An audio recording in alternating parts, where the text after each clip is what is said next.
자, 오늘 말씀 제목을 한번 읽어보겠습니다. 시작. 무난하라. 사도 바울은 무난하라라고 얘기합니다. 마지막을 사도 바울은 공동체, 이 교회 공동체가 서로 무난할 것을 권면하고 있습니다. 오늘 이 무난하라라는 단어는 이 한 장에서만 무려 27번이 사용되고 있어요. 그리고 호명된 사람의 이름도 이름만으로 27명이고 그 가족이나 공동체를 합치면 수많은 사람들을 로마 교회에다 소개하면서 서로 무난하라라고 이야기하고 있어요. 뭐 들어봐야 잘 모를 수 있는 그런 이름들. 그러나 사도 바울은 그들에게 설명을 해요. 내가 이러이러한 복음을 전할 때 나에게 이러이러한 복음의 유익을 주었던 사람들, 그들을 서로 알려주면서 무난하라고 합니다. 이런 걸 볼 때 우리가 참 요즘같이 코로나로 인해서 서로 모이지 못하는 상황이 있잖아요. 만나지 못하는 상황이에요. 모여도 뭐 잠깐 예배만 서로 이렇게 드리고 정면만 보다가 돌아가는 거예요. 같이 가서 커피라도 한 잔 마시다가 코로나 옮기면 또 그냥 막 뉴스에 대서직팔해서 어느 교회에서 다량 발생 이렇게 나오니까 또 이 선한 뜻의 어떤 그런 취지에 의해서 그렇게도 못하고. 그러나 여러분, 그걸 중지하지 마십시오. 만나는 걸 중지하지 말라는 게 아니라 서로 메신저나 또 이런 문명의 이 길을 통하여서 무난하고, 또 개인적으로는 괜찮잖아요. 개인적으로는 상황이 된다면 서로 만나서 격려하고 믿음을 함께하는 시간은 정말 중요하다. 그리고 소개하고, 그래서 우리가 서로 간에 이렇게 서로를 아는 것은 굉장히 중요합니다. 왜 그렇습니까? 기독교라는 자체가 내 복만 빌고 끝, 나무 아미타불 뭐 조상님 하는 일로 끝이 아니라 어떻게 해요? 예수 그리스도 안에서의 한 몸 사상이기 때문에. 우리는 지체다라 배웠잖아요. 한 몸 사상이기 때문에 그래요. 팔인데 얘를 몰라. 이런 있을 수가 없는 거잖아요. 자, 예수 그리스도와 연합되어 하나의 몸의 지체로 연결된 것이 바로 이 하나님의 백성들의 이 속성이기 때문에 어쩔 수가 없습니다.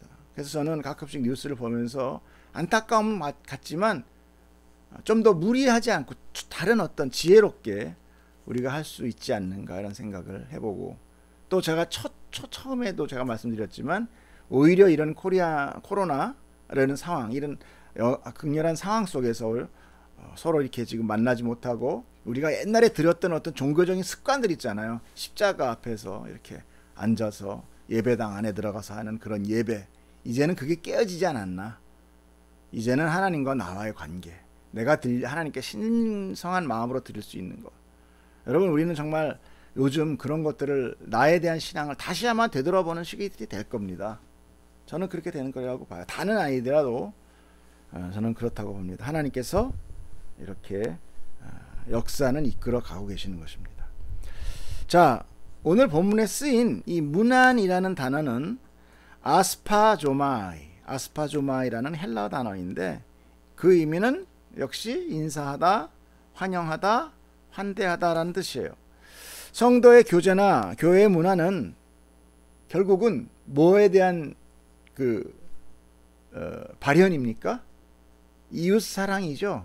이웃사랑. 여러분, 기독교를 너무 편만하게 생각하시면 안 됩니다. 성경은 누구에게 준 책이라고요? 교회에게 준 책입니다. 그러면 교회 안에다가 너희 이웃을 사랑하라 그런 건 무슨 얘기예요?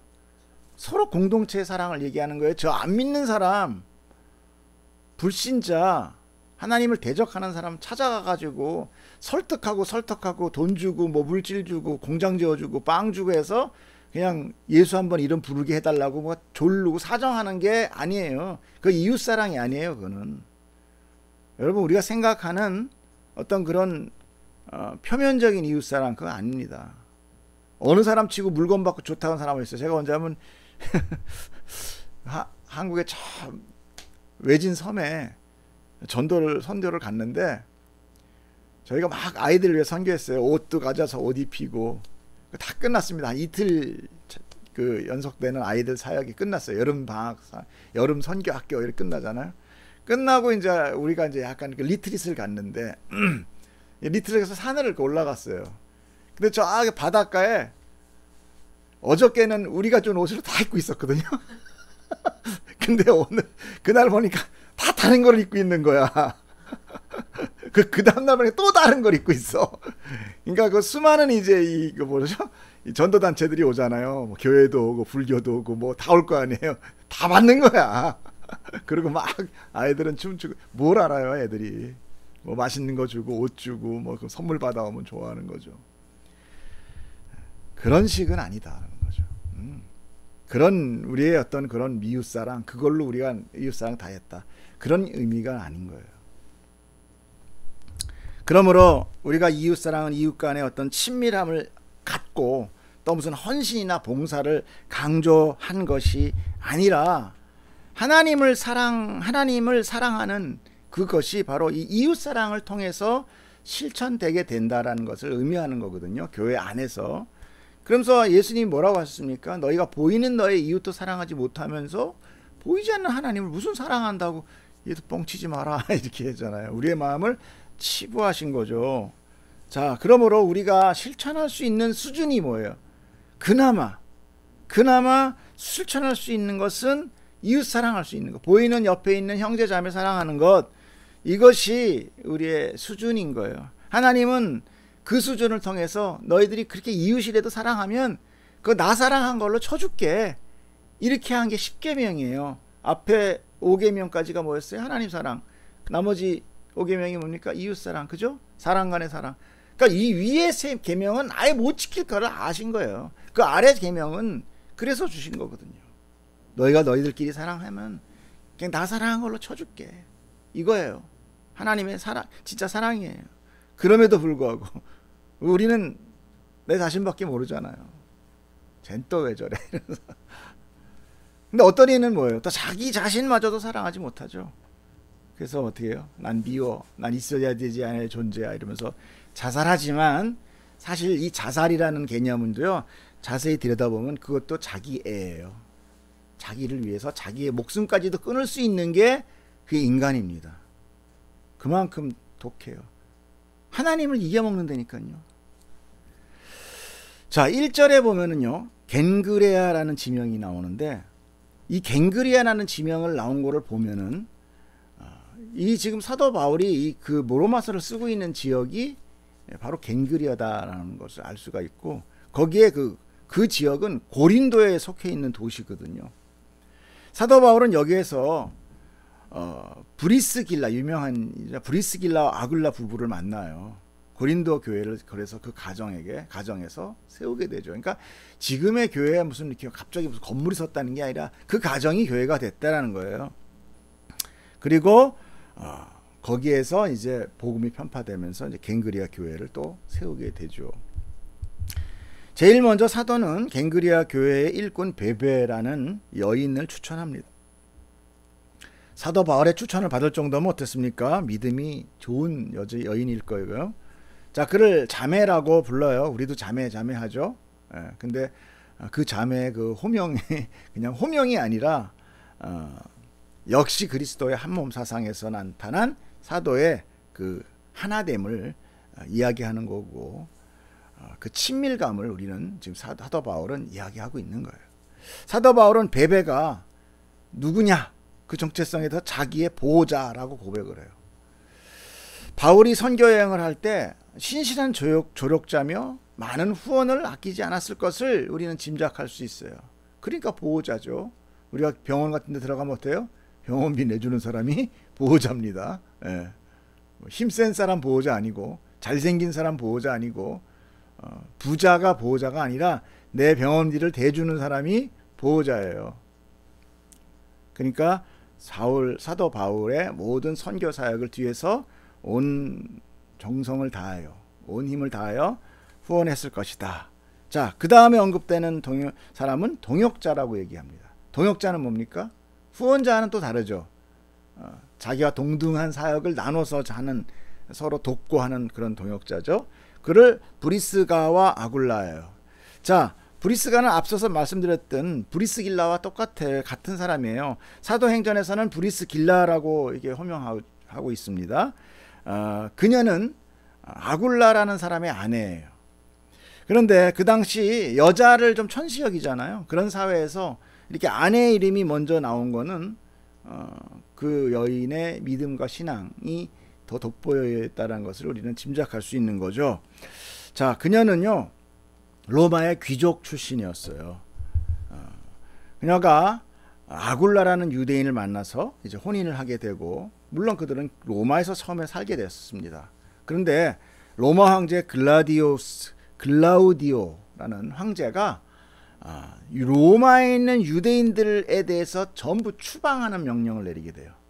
아마 모든 그런 혼선적인 신앙과 믿음의 어떤 대립 결과였죠. 다 나가라 이렇게 됩니다. 그래서 어쩔 수 없이 남편이 유대인이잖아요. 그러다 보니까 고린도로 이렇게 이주를 하게 돼요. 그때 마침 고린도에 와 있었던 사도 바울이 와서 그 부부를 만나게 되는 거죠. 사도 바울이 전도 사역을 하게 할 때 그 전도 사역 그 여행에 대한 모든 비용 그 재정은 물론 이렇게 각 교회에서 자기가 이제 이렇게 뭐 후원 받는 것도 있었지만 그 당시에 아주 빈약했고, 더군다나 사도 바울이 개척한 게 복음을 전한 것은 아직 어린 교회였기 때문에 이렇게 누구를 이렇게 도와주지는 많이 못했을 거예요. 그런 가운데 사도 바울은 자기가 스스로 모든 재정을 준비해야 됐던 거죠. 사도 바울의 원래 그 가문적인 직업은 텐트 만드는, 그 당시 다 유대인들은 유목민이잖아요. 그러니까 지금 쉽게 얘기해서 건축가라는 얘기예요. 천막을 만드는 일을 되었고, 아굴라란 유대인 역시 천막 만드는 사람이에요. 그래서 고린도에 와서 천막 사업을 하고 있었는데 우연히 찾다가 내가 천막 가서 쉽게 해서 뭐 거의 보조가 됐는지 뭐가 됐는지 모르지만 어쨌든 같이 일을 하면서 자연스럽게 전도가 된 거죠. 그래서 그 브리스가와 아굴라의 집이 바로 그 전도지, 그 복음의 어떤 꽃이 피는, 열매가 맺는 그런 최초의 고린도 교회가 그 가정에서 이루어지게 됩니다. 그래서 사실 그 교회란 오늘날 이렇게 좀 뭐 뾰족 지붕의 건물 그리고 십자가 붙어 있는 그런 것이 아니라, 어찌 보면 이렇게 참 삶의 터전에서 그 삶 속에 이루어진 가정교회가 참 초대교회의 모습이며, 여러분들 우리가 모든 교회들이 지금 부르짖는 게 뭡니까? 초대교회로 돌아가자 이러고 있거든요. 그러면 일단 교회부터 부서지고 각 가정들이 살아나야 돼. 그걸 나는 이 코로나를 통해서 하나님이 하고 계시다라는 생각이 드는 거죠. 그 후에 이제 고린도 전역에 아까 복음이 퍼지면서 어디에? 갱그리아 지방 고을에도 이제 교회가 세워졌고, 거기에 누가? 베베가 또 주도 세력이 되었던 거죠. 자, 그러므로 그 부부는 사도에게는 아주 친밀한 동역자며, 사도 바울과 전도 사역을 같이 하러 다니면서 같이 목숨을 정말 줄 만큼 그런 적극적인 동역자가 됩니다. 왜냐하면 사도 바울이 그 에베소로 갔을 때도 같이 따라가거든요. 거기에서만 있는 게 아니라 계속 같이 다니면서 그렇게 사역을 같이 했던 거예요. 그래서 동역자다 그런 겁니다. 근데 사실 바울이 그 에베소 사역을 하면서 엄청난 많은 핍박과 고난과 고탄을 받게 되거든요. 그때마다 이 부부가 그 사도 바울을 구출해내, 결국은 이제 빼내죠 나중에. 그래서 이 부부만 거기에 남고, 그리고 사도 바울은 또 다른 쪽으로 전도 사역을 또 떠나게 됩니다. 저는 이 브리스가와 아굴라 부부 이야기가 나오면은요, 예전에 우리 아내와 함께 그 동네 교회 목사님에게 안수받던 생각이 납니다. 그때는 연말연시 되면은 전부 다 교인들이 목사님이 안수해주면 그냥 줄을 쫙 서가지고 새벽 3시 4시까지 기다려가지고 그 목사님이 일일이 안수를 해줬어요. 그것도 이제 목사님의 일종의 그 이제 그 목회 방침이죠. 교인들이 머리털이 되면 이제 그때 이제 그 안수하면서 얘기했던 그 축복이, 이 부부가 그 브리스길라와 아굴라 같은 그 믿음의 아름다운 부부가 될 것을 축복했거든요. 그때 아마 그 목사님의 손을 통하여 하나님께서 축복을 하신 것 같아요. 그래서 아마 우리가 그 기도 때문에 저희 부부가 이렇게 복음 사역을 시작하게 된 것 아닌가. 오늘 아마 그 목사님 가서 좀 따져야 되겠어요. 왜 그런 기도를 함부로 남부로 하셔서 이런 생각을 합니다. 하나님께서 다 그런 축복의 이유는 무심히 지나가는 건 없는 것 같아요. 자, 5절에 에베도노라는 인물이 소개됩니다. 이 이름의 의미는 칭찬을 받을 만한 자라는 그런 뜻이에요. 되게 좋죠? 이런 이름을 좀 줘야 될 것 같아요. 그리고 그를 뭐라고 얘기하냐면 처음 맺은 열매라고 얘기를 하고 있어요. 자, 이 사람은요, 사도 바울의 3차 전도 여행 중에 상업과 종교의 중심지인 그 에베소, 아까 그 에베소 있잖아요. 그 정말 다시 언급하기 싫은 에베소. 근데 나중에 그 에베소서를 쓰죠. 또 다시 그 조그맣게 자라났던 복음의 그 교회를 위하여 사도가 또 그 서신을 좀 남깁니다. 유명하죠. 자, 에베소를 중심으로 그 아시아 지방에서 전도할 때 맺은 최초의 이방 신도예요. 이방 회심자예요. 그래서 처음 익은 열매 그런 거죠. 유대인들 대상이 아니라 사도 바울은 누구를 대상으로 복음을 전했어요? 이방인을 향한 교회 복음 사역의 임무였잖아요. 물론 사도 바울은 이방인보다 근거지를 누구로 많이 잡았냐면 유대 사원 회당 이런 쪽을 많이 잡고 했어요. 그러면서 그 회당에는 누가 있을까요? 유대인들이 있지만 회심한 이방인들이 와 있었겠죠. 그 이방인들에게 이제 복음을 선포한 거예요. 율법에 갇혀있던 그들. 그래서 그 당시에 그 율법주의자들이 바울을 그렇게 싫어하게 된 거는 뭐입니까?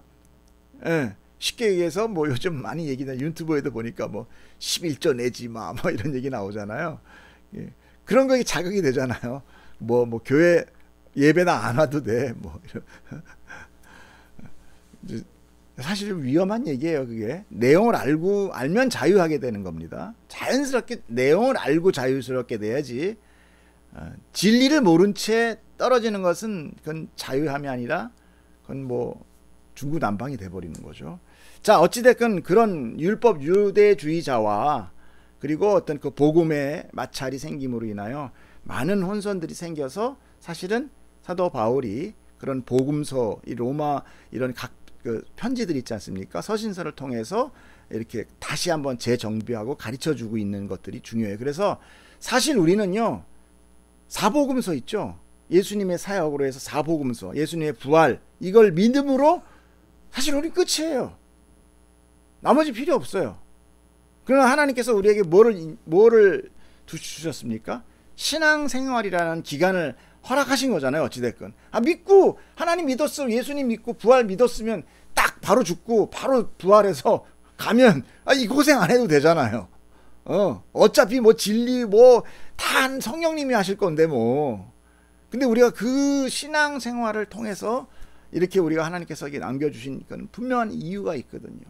그 이유를 그 가운데서 뭘 통해서 배워요? 이 서신서들을 통해서 배우게 되는 겁니다. 그러니까 이 서신서는 이 세상 속에서의 신성도로서의 살아가야 될 그 지침서나 마찬가지입니다. 서신서는.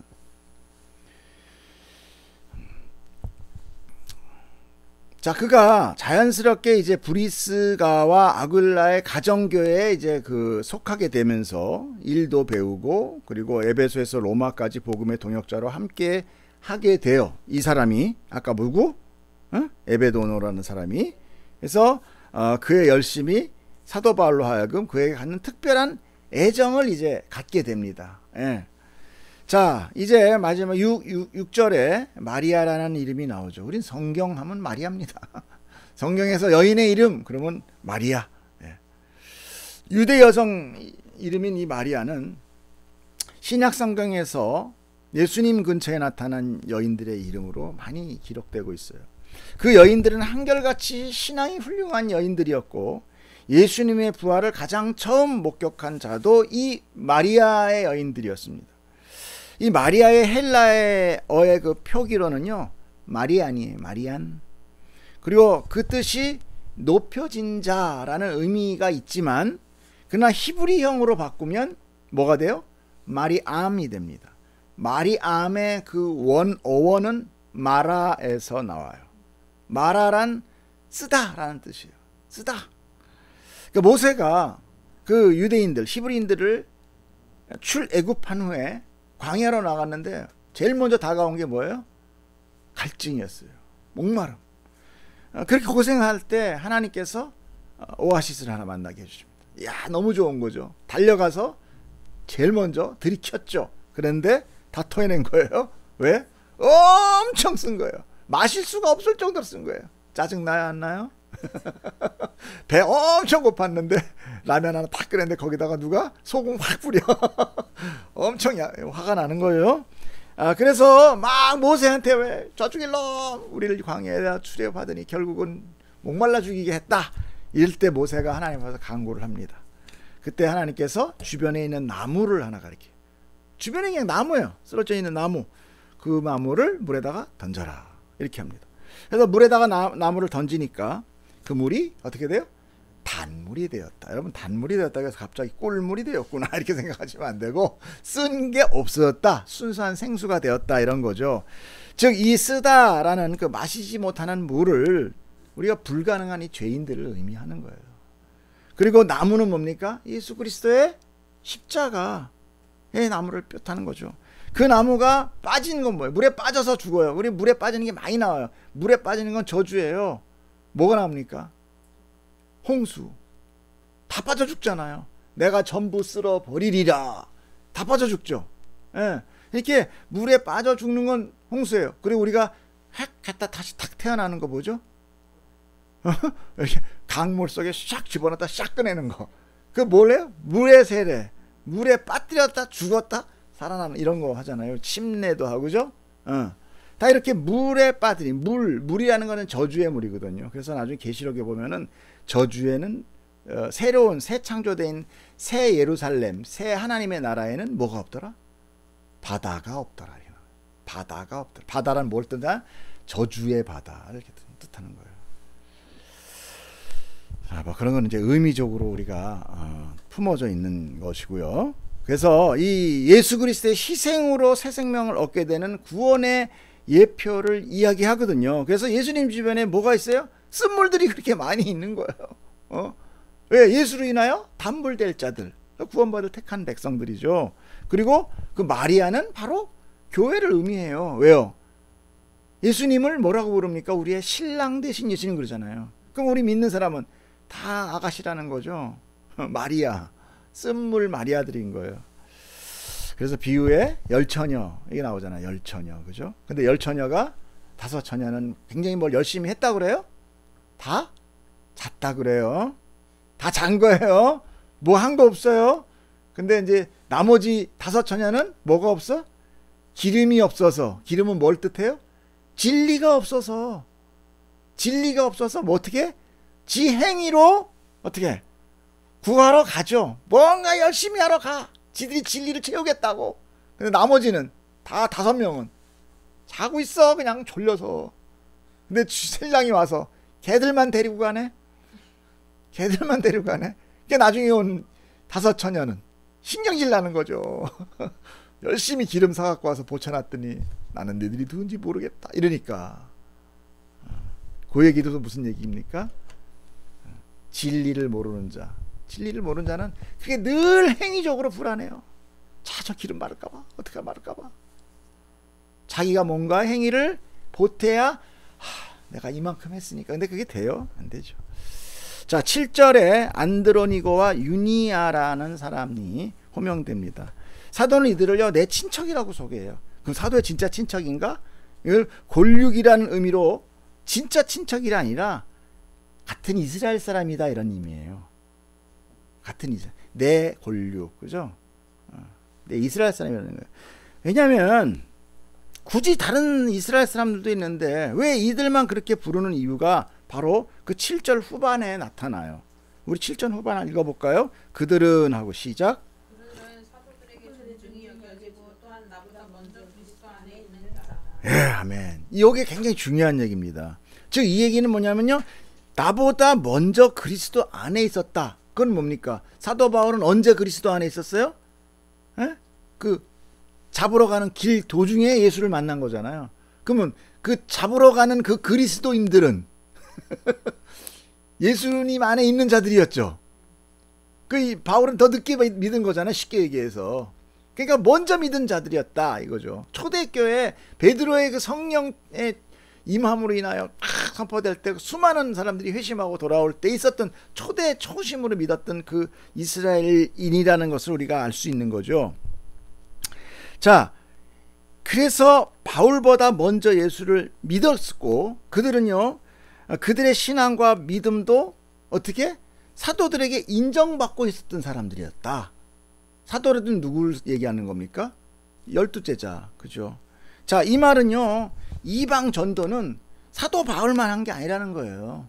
사도 바울이 처음 가가지고 그때 그게 아니라 예루살렘 교회에 뭐가 왔습니까? 핍박이 왔죠. 초대교회에. 그죠? 그래서 사방으로 흩어져요. 그때 그걸 보고 디아스포라라고 그러잖아요. 그게 초대교회 신자들이 쫙 흩어집니다. 각자가 살고 있었던 쪽으로 막 다 도망가죠. 그곳에서 이미 사람들이 도망을 가면서 이방 전도가 이미 시작이 된 거예요. 그래서 사도 바울이 복음을 전함으로 옥에 갇힐 때 그들과 함께 갇혀 있었다. 근데 이것이 어떤 사역을 같이 하다가 같이 갇혔는지 아니면 그들이 먼저 갇혔는지 따로따로 갇혔는지 요거는 분명하지 않지만 어찌됐건 바울보다 먼저 복음을 갖고 이미 전하고 있었다는 거죠. 그래서 아직 바울이 가지 않은 로마의 교회가 쓴 거를 보면 아시겠죠. 로마 가고 싶다 그러잖아요, 사도 바울이. 근데 로마에 이미 서신서를 보내고 있다라는 것은 누군가 로마 교회에 보냈다. 그래서 뭐 그건 베드로일 거다, 뭐 누굴 거다 얘기하는데 정확하지 않습니다. 자, 오늘 로마서 마지막 장에 바울의 사람들의 소개와 문안을 이렇게 막 하고 있지 않습니까? 바울이 많은 자기들에게 자기를 도와준 사람들 이렇게 막 소개를 하고 있는데, 원래 바울이란 사람은요, 이렇게 그 인본주의적인, 이렇게 사람 중심적인 성품이 아니에요. 사람을 칭찬하거나 그런 거 없어요. 굉장히 매몰찬 사람이에요. 그 얼굴을 봐도요, 대머리인데 굉장히 아주 그냥 눈매가 날카롭고 인정 없지, 갑질하는 사장같이 생겼어요. 그러니까 뭐 막 각박한 성격이다 이런 뜻이 아니라 인정보다는 뭐 중심? 일 중심, 사업 중심, 이런 성격이라는 얘기예요. 일이 더 중요하다는 거예요. 성경에서 바울이 등장하는 부분은요, 사도행전에서 스데반의 순교 때 등장하게 됩니다. 처음 나와요. 그때 그는 스데반을 죽이는데 우두머리로 나타납니다. 그래서 모든 돌 치는 사람들이 웃옷을 벗어서 그 그러니까 사울이란 청년 앞에 두더라 이렇게 나오거든요. 그때 처음 나와요. 예, 박해하면서 나온 사람입니다, 이 사람이. 그리고 누구보다 열심히 강해요. 다른 사람들은 그냥 앞에 보이는 뭐 그리스도 이렇게 기독교인들을 핍박한다고 하면 이 사람은 어떻게 쫓아다니면서 막 그룹을 쳐가지고 잡아들이고 막 얼마나 지독한지 몰라요. 막 일본 순사 저리 가라야. 그렇게 선두했던 사람입니다. 근데 그를 예수님은 바닥에 엎드려지게 해요. 여기 엎드려진다는 뭐냐면 자기의 모든 어떤 세울 수 있는 거를 다 박살냈다 이런 뜻입니다. 그리고 뭐예요? 눈을 덮는다는 건 뭐예요? 그가 여태까지 알고 있었던 진리 지혜를 다 했다. 도말해버렸다 이런 뜻이죠. 그리고 그를 회심하게 해요. 그런데도 그 사람 안에 성품은 바로 바뀌어요? 안 바뀌어요? 나 예수 믿었는데 금방 바뀌더라. 있어요? 있어요. 남아있어요, 성품이. 자차 신앙생활 하면서 양샤다고 어퍼커트 맞으면서 변하는 거죠. 그래 안 그래요? 그게 내 주변에 예수만 믿으면 그렇게 왼수가 많은 거야. 왜 이렇게 잘 나갈 때는 안 그랬는데 왜 이렇게 왼수가 많어? 만나면 왼수네? 왜 그래요? 하나님이 나를 이렇게 갈고 닦는 거예요. 모난 돌로 까고 깨고. 여러분 아멘 하십시오. 그때. 근데 그때 이제 그 사도 바울을 사도 바울이 되게끔 이방인의 전도자가 되게끔 한 아주 굉장히 중요한 인물이 하나 나오는데 그 사람이 바라바라는 사람이에요. 그 사람은 아주 성품이 좋아요. 아주 인간 중심적이에요. 인간미가 넘치는 아주 매력 있는 아랑드러운 것 아닌가? 그런 사람이에요. 잘생겼을 것 같아 내가 볼 때는. 자, 그 사람 사도행전 11장 24절 한번 읽어볼까? 시작. 바나바는 착한 사람이요 성령과 믿음이 충만한 사람이라 이에 큰 무리가 주께 더하여지더라. 야, 나도 저런 소리 듣고 싶어.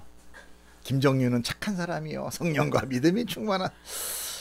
이 성경에 기록되어 있다는 것은 대단한 겁니다.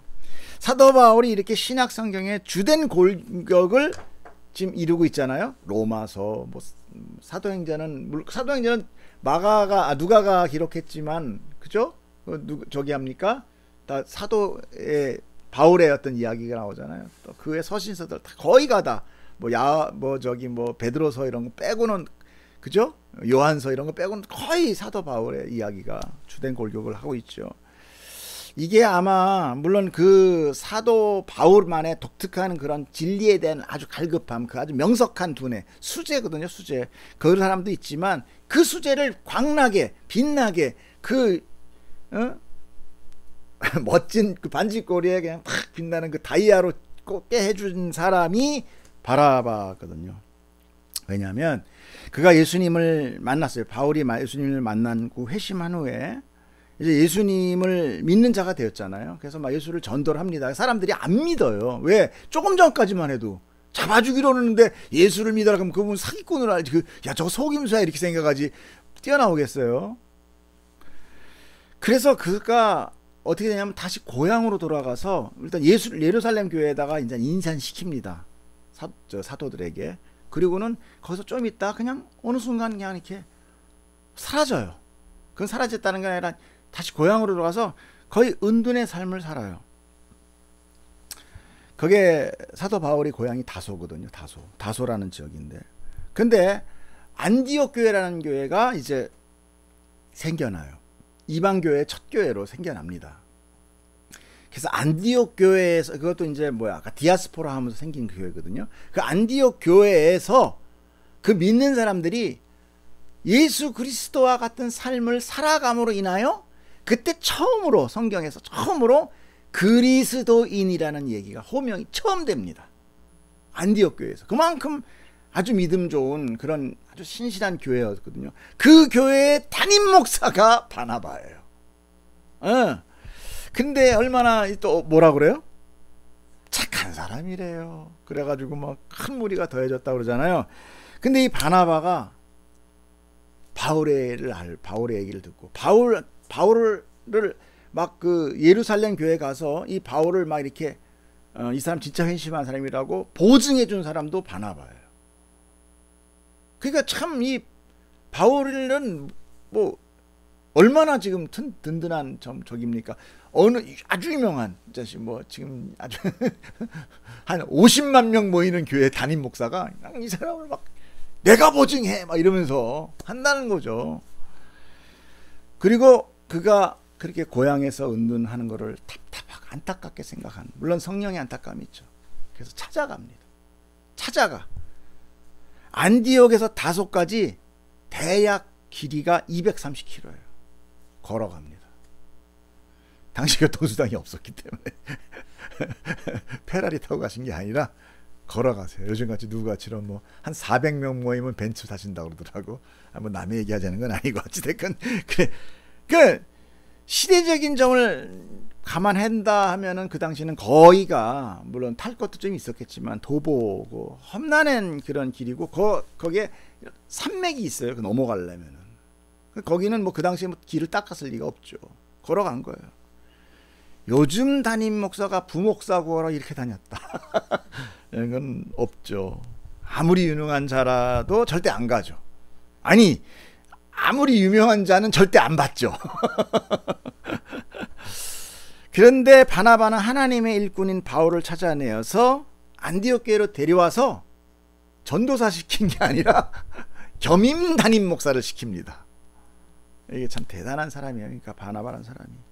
그래서 그 아주 막 복음이 얼마나 왕성하게 막 커지는지 모릅니다. 하나님의 막 성령이 충만히 임하는 거죠. 그래서 그때 성령이 임하면서 바울과 바나바를 따로 세워서, 그때 성령이 이미 얘기했어요. 이를 따로 세워라. 그리고 전도 사역을 하게끔 합니다. 그런데 1차 선교 때 같이 가요. 그때 바나바의 조카라고 하는 조카뻘 되는 마가라는 요한을 데리고 가는데 그가 전도여행 초반에 거의 초반이에요. 거의 초반에 갑자기 고향으로 돌아가 버립니다. 후문에는 그가 향수병에 걸렸다 이런 얘기도 있고 또 여러 가지 이유가 있지만 아무튼 전도여행을 개인적인 이유로 포기한 것 같아요. 그래서 1차 여행이 끝나고 후에 이제 우리가 개척했던 데를 우리 다시 한번 가봐서 우리가 한번 좀 정리를 해주자 하는 바나바의 어떤 그런 권유로 인하여 다시 2차 여행이 시작될 때 바나바가 그때 갔던 게 못 데려갔으니까 우리 이번에는 제대로 갑시다. 아마 그때 삼촌 내가 정말 잘못했어. 이렇게 했겠죠. 그때 이제 마가라는 그 요한을 데리고 가려고 합니다. 근데 바울이 절대 안 데려가요. 절대 안 데려갑니다.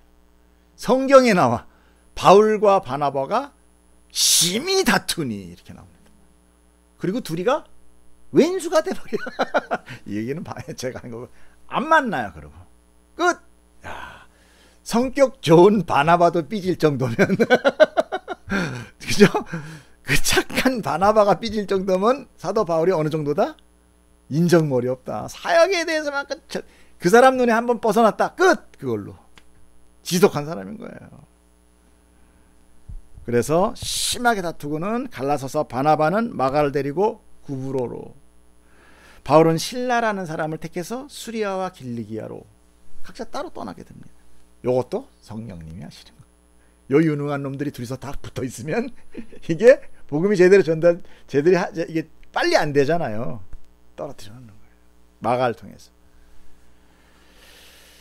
그래서 이렇게 심했던 사람이 사도 바울이 이제 사역 말미에 이제 마지막이에요. 로마서 쓸 때는 거의 마지막입니다. 이제 곧 죽어요.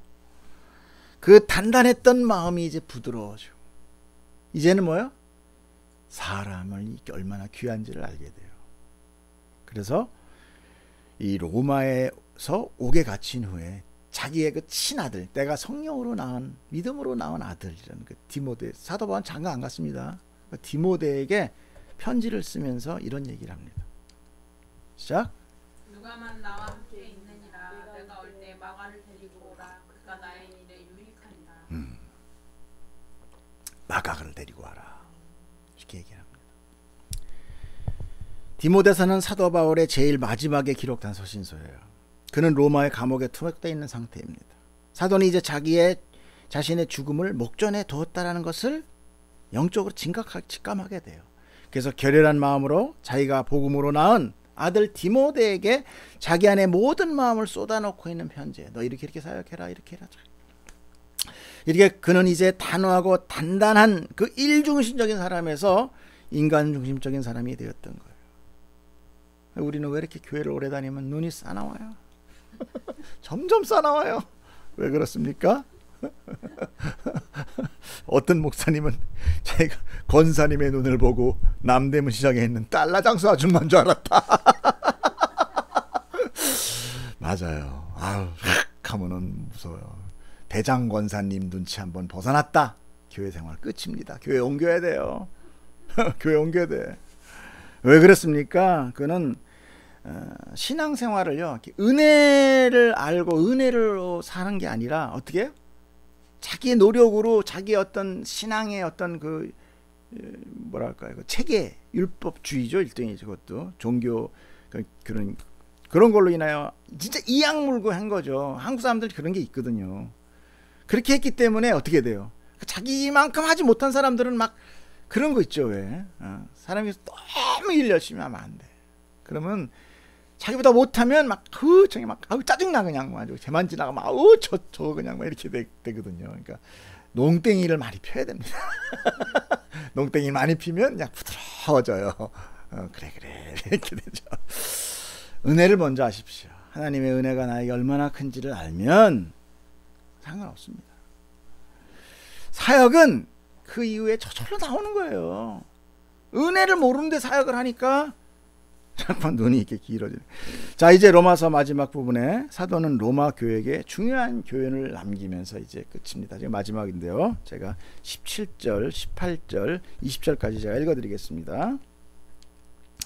형제들아 내가 너희를 권하노니 너희가 배운 교훈을 거슬러 분쟁을 일으키거나 거치게 하는 자들을 살피고 그들에게서 떠나라. 이 같은 자들은 우리 주 그리스도를 섬기지 아니하고 다만 자기들의 배만 섬기나니 교활한 말과 아첨하는 말로 순진한 자들의 마음을 미혹하느니라. 너희의 순종함이 모든 사람에게 들리는지라. 그러므로 내가 너희로 말미암아 기뻐하노니 너희가 선한 데는 지혜롭고 악한 데는 미련하기를 원하노라. 평강한 하나님께서 속히 사탄을 너희 발 아래서 상하게 하시리라. 우리 주 예수의 은혜가 너희에게 있을지어다. 아멘. 여러분 오늘 이 마지막 교훈으로 우리가 말씀 마치려고 하는데요. 우리가 정말 잘 받고 깨달아야 돼요. 여러분 여기에 우리의 신앙의 중심이 딱 들어가 있습니다. 왜냐하면 17절에 이 권하노라 하는 단어 파라칼로라는 의미는요 사실은 주의시키다 경고하다라는 의미예요. 너희 경고한다, 내가 정말 경고한다 이런 얘기거든요. 우리의 생활 중에서 이런 것들을 주의하고 경고해라 라는 얘기예요. 그 주의하고 경고해야 될 것은 거스르고 분쟁을 일으키거나 공동체를 거치게 하는 자, 진리를 가리키지 않고 사람을 미혹하면서 사람에게 아첨하는 자, 그래가지고 이렇게 그냥 자기 교회 이렇게 하는 사람들, 거기에서 떠나라라는 거예요. 떠나라가 중요해요. 떠나라. 여러분 떠나라가 중요해요. 뭐라고요? 시작. 떠나라. 여러분 그들은 거짓 선지자라는 것인 거예요. 그들은요 진리를 대적하고 믿음 공동체를 파괴합니다. 로마 교회에는요 예수 그리스도의 복음이 아닌 유대 율법주의자들이나 이단자들이 그런 진리들을 못 받아들이게 회방하고 가로막고 그랬어요. 꼬시고 그런 자들을 잘 살펴서 뭘로 살필 수 있어요? 말씀으로, 진리로. 그런데 살핀 사람에 어떻게 하라? 쫓아가서 변론해라, 쫓아내라, 싸우라가 아니라 어떻게? 다시 한번 떠나라, 떠나라. 여러분 굉장히 중요해요. 떠나라. 떠나는 사람 아무도 없어요. 근데 가만히 보세요. 절대 안 떠납니다. 저는 이 말씀 묵상하면서 정말 안타까운 걸 느꼈어요. 나한테도 있었어요. 맞아요. 사람들은요 대부분 교회를 숭상합니다. 예수를 믿지 않아요. 여러분 우리의 기도가, 오늘 한번 다시 한번 생각하세요. 내가 어떤 소망이 있어, 내가 정말 바라는 게 있어, 이거만큼 되고 싶어, 예수라고 불러. 그리고 그 이루어지면 뭐라고 합니까? 응답받았다고 그래요. 예수가 응답했는지 악마가 응답했는지 어떻게 알아요? 내가 교회에다 대고 얘기했으니까? 아니요. 내 소원 들어줬으니까 그게 예수라고 불렀지만 그게 악마든 뭐든 상관없어. 내 거 들어주면 오케이야. 그런 믿음을 갖고 있는 게 우리가 대반이에요. 대반. 하나님의 이름을 부르고 있지만 내 거 들어줘야 하나님, 내 거 안 들어주면 어떻게? 사탄아 물러갈지어다. 여러분 이거 정말 심각한 문제예요. 사람들은요 교회의 사이즈나 재력 또 유명도에 민감해요. 그 교회가 얼마나 유명해? 물론 중요합니다. 그러나 그 안에 어떤 진리를 가르치는 데에 대해서 별 관심이 없어요. 저렇게 큰 교회인데, 저렇게 유명한 목사인데, 아유 나와보니까 너무 웃겨. 아까 뭐라 했으냐, 사람의 호감을 살라고 하는 자들 조심하라 이거예요. 잘 웃기는 목사들 조심하세요. 아, 왜 웃겨? 예수님이 누가 웃겼더라 들었어요? 성경 다 찢어보세요. 예수님 보자 모든 무리가 웃었더라, 깔깔거리고 배꼽을 잡더라. 들었어요? 안 들었어요? 사람이 기준 없어요. 뭐라고 그랬어요? 이 독사의 자식들아 이렇게 얘기했어요. 그래서 어떻게 해요? 사람들로 하여금 기분 나쁘게 저놈 죽여라 그렇게 나오잖아요. 이게 복음의 진리예요. 왜? 세상과 반대의 얘기를 하니까. 내가 착하게 산다라고 생각하는 거를 확 들춰서 너는 독사의 새끼야 이렇게 드러내니까 싫죠. 당연히 싫죠. 그런데 더 왜 싫어? 들통나니까 싫어. 정말 관계없는 사람이면 저 뭐야 미친놈이야 이러고 말죠. 근데 쫓아가서 죽이는 건 왜 그래? 지가 들통나니까 그러는 거예요. 그래서 대개 교회 다툼을 보면요, 그 교회 재정이나 교회 주도권을 누가 쥐느냐 이게 싸움이에요. 그 교회 안 떠난다니까요. 왜 그래요? 그 교회 내 지분이, 내가 11조를 10년 했어. 내가 거길 어떻게 떠나? 내 거 싸놓은 거예요. 뭐라 그래요? 성경에 말씀하시기를 봉독을 하늘에 쌓아라. 네 마음이 거기 있어. 그래서 나는 거기에 있습니다. 자기 마음대로 해석할, 이게 진리를 모르는 자들이에요. 글자를 글자대로만 말씀을 글자대로만 이해해서 하는 사람들. 여러분, 교회 단체가 우리의 구원을 결정하는 것이 아닙니다. 그 교회 스티커 붙은 성경책 평생 끼고 다녀도 구원하고 전혀 관계없어요. 중요한 건 그 안에 말씀의 진리를 깨닫느냐 안 깨닫느냐. 진리가 뭡니까? 변하지 않는 거거든요. 그런데 세상의 진리는 뭐예요? 세상의 복은 뭡니까? 그 시대의 환경과 사상에 따라 바뀌어요. 그럼 진리 아니라는 거예요. 여러분, 그러므로 그런 것에 현혹되어서 그것 붙들지 말고 오히려 거기서 어떻게? 떠나라. 여러분, 떠날 수 있어야 돼요. 중요한 건 뭐예요? 하나님에서만 떠나지 않으면 돼. 예수 안에서만 떠나지 않으면 돼요. 교회에선 떠나세요. 제발. 떠나면 목사들이 정신이 번쩍 나요. 100명 교회까지는 열심히 합니다. 한 500명 되면요, 그때부터 바뀌어요. 사람은 다 그래요. 저도 바뀌죠. 저는 200명 돼도 바뀔 겁니다. 그때 탁 떠나면 깜짝 놀라죠. 내 거 아니구나. 이걸 가르쳐줘야 돼. 누가? 성도가. 그래야 교회가 제대로 되는 거예요. 와서 죄다 이루고 있으면서 그냥 하고 있으니까 목사는 지가 신인 줄 알고 성도는 그냥 좋은 거 준다니까. 이건 뭡니까? 이건 절대 기독교가 아니에요. 이건 교회가 아니에요. 그건 또 다른 뭐 이상한 하나님이라고 이름을 부르는 어떤 이상한 종교 단체지 교회 아닙니다. 거기는. 그런 거를 분별해야 돼요. 여러분, 사탄은요, 교회 건물이 아니라 그 안에 사람들을 먹거리로 삼는 겁니다. 무슨 말인지 아세요? 그래서 거기서 맞서 싸우겠다고 계속 머물면 사단은 신나는 거예요. 절대 거기서 빠져나가지 않아요. 절대 나가지 않아요. 왜 그래요? 지금 진수성찬 차려져 있는데 왜 나옵니까? 거기 더 미혹하고 더 뒤틀어서 서로 싸우게 하면서 서로 죽이게 하는. 그래서 여기 로마서의 유명한 말씀, 여기 노래도 있죠. 선한 데는 지혜롭고 악한 데는 미련하라. 한때 되게 유명했던 이 찬양곡이에요. 여러분, 여기서 두 단어 있죠. 지혜롭고 미련하다라는 것. 그것은 거짓 교사들의 개교에 대하여 민감하고 식별력을 갖춰라. 여러분, 이게 얼마나 중요한지 아세요? 그런데 난 정말 교회나 성경을 잘 모르는데 그 성경을 읽어야죠. 성경을 잘 모르겠는데 그러니까 기도해야죠. 성령님 깨닫게 해주세요. 사람이 못 깨닫게 한다니까요.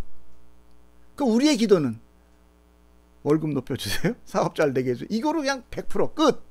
아멘. 받아지면 할렐루야. 아니면 사탄아 물러가라. 이건 아니에요. 우리가 정말 진리를 알게, 진리에 여러분 갈급한 자 되기를 축복합니다.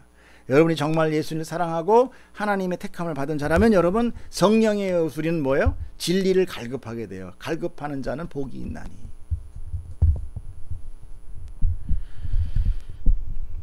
그래서 악에는 어린아이가 되고 지혜에는 장성한 사람이 되라고 고린도전서 14장 20절에 권면하고 있는 것입니다. 그러면 이제 우리의 소망과 기도가 무엇이 되어야 돼요? 내 유익이 아니라 무사한이라 만사형통이 아니라 그 하늘의 진리를 알기를 간절히 원하는 자가 되어야 한다는 거예요. 여러분, 그래야 사는 거예요. 안 그러면 죽어요. 진리가 우리를 살게 하는 것입니다. 진리의 말씀이 누구예요? 진리가 누굽니까? 예수 그리스도.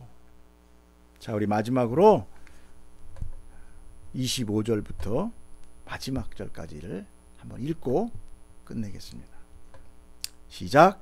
나의 복음과 예수 그리스도를 전함은 영세전부터 감추어졌다가 이제 나타나신 바 되었으며 영원하신 하나님의 명을 따라 선지자들의 글로 말미암아 모든 민족이 믿어 순종하게 하시려고 알게 하신 바 그 신비의 계시를 따라 된 것이니 이 복음으로 너희를 능히 견고하게 하실 지혜로우신 하나님께 예수 그리스도로 말미암아 영광이 세세 무궁하도록 있을지어다.